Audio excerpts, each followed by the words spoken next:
Questa edizione del festival la trovo particolarmente sbalorditiva per la partecipazione dei giovani che arriveranno praticamente da tutto il mondo e quindi questo è sicuramente l'aspetto più vincente. Poi ovviamente ci saranno i giornalisti da tutto il mondo e quindi è un evento da non perdere per chi è interessato all'informazione, alla libertà di stampa e a tutto quello che riguarda il nostro vivere quotidiano e il nostro vivere comune.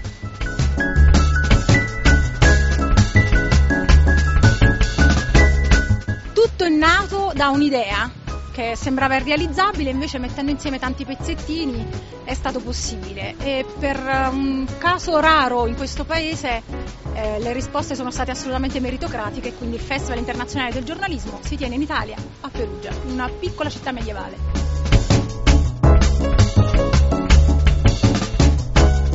Sicuramente un aspetto particolare l'abbiamo voluto dedicare all'informazione che lotta contro la mafia. Questo è stato uno spazio che abbiamo dato fortissimo al festival perché crediamo che l'informazione debba servire a cambiare in qualche modo la società.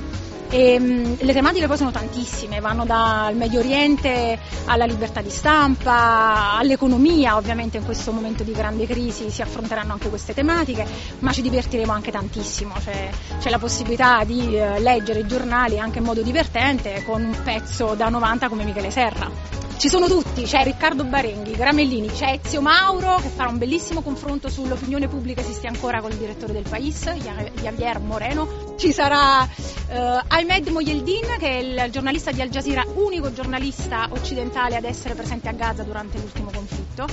Cosa molto interessante anche perché lui ha fatto la cronaca della guerra su Twitter per la prima volta, quindi abbiamo assistito alla guerra in 140 battute, un'allucinazione.